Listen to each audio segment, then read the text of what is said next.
Système de rémunération.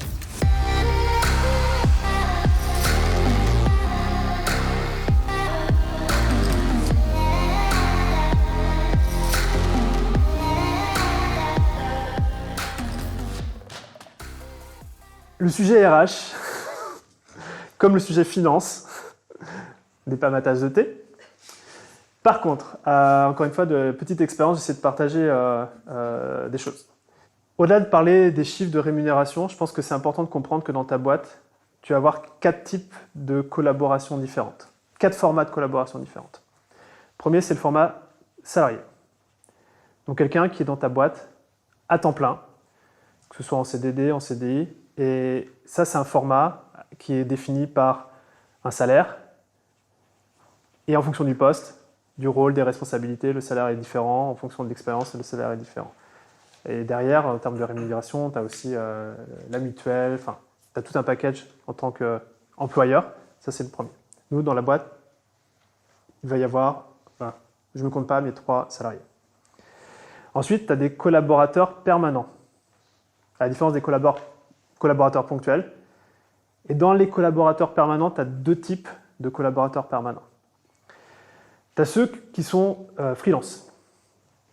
Donc des gens qui travaillent pour toi, mais qui travaillent aussi pour d'autres clients. Et pour moi, ils font partie à 200% de l'équipe. Et dans ces freelances, la façon dont on les rémunère, c'est au tarif horaire, sur leur zone de génie, d'expertise pure et dure. On peut parler du coach, par exemple, on peut parler de quelqu'un qui fait l'administratif chez nous.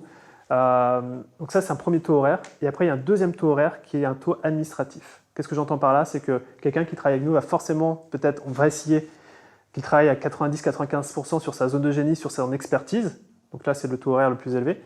Mais il y a forcément des réunions d'équipe aussi, ou des choses à préparer. Et ça, c'est un taux administratif. Et dans tous les cas, on traque tout sur un outil qui s'appelle Harvest. H-A-R-V-E-S-T, il me semble.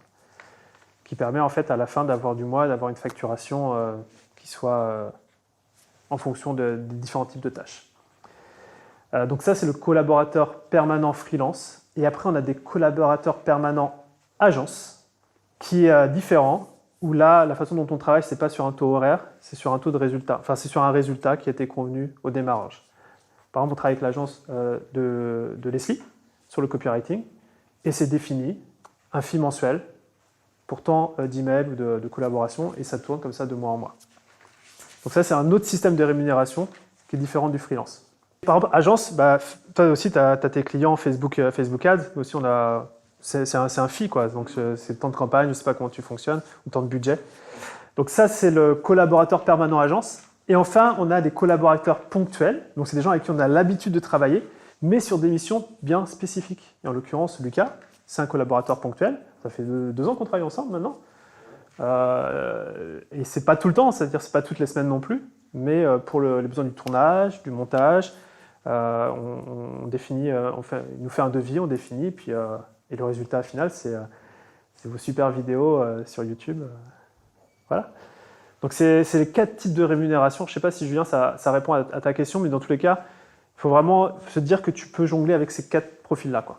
Par exemple, pour les 2 postes clés dont on a parlé, l'intégrateur et l'assistant, Ouais. Est-ce que tu as un format de REM qui est pratiqué sur le marché déjà et à quel niveau de REM en fait s'attendre? Je crois que ça répond d'ailleurs à une question qu'avait posée Manon, désolé d'avoir regardé, Ouais. qui est du coup en fonction de la REM sur laquelle il faut se projeter, peut-être que c'est un indicateur en fait pour se dire ok là c'est le bon moment ou c'est pas le bon moment. J'allais te dire, il faut déjà que tu fasses attention, enfin pas attention, mais est-ce que c'est junior ou expérimenté? Tu n'auras pas forcément les mêmes personnes. Est-ce que c'est en France ou à l'étranger? Parce qu'en assistant virtuel, tu peux avoir des personnes par exemple au Maroc, au Madagascar, qui font du très très bon boulot. Et donc ça varie entre je crois Madagascar, ça va être 10 € de l'heure, jusqu'à des profils de 30 € de l'heure, 35 € de l'heure, peut-être pour les plus expérimentés en termes d'assistants giver.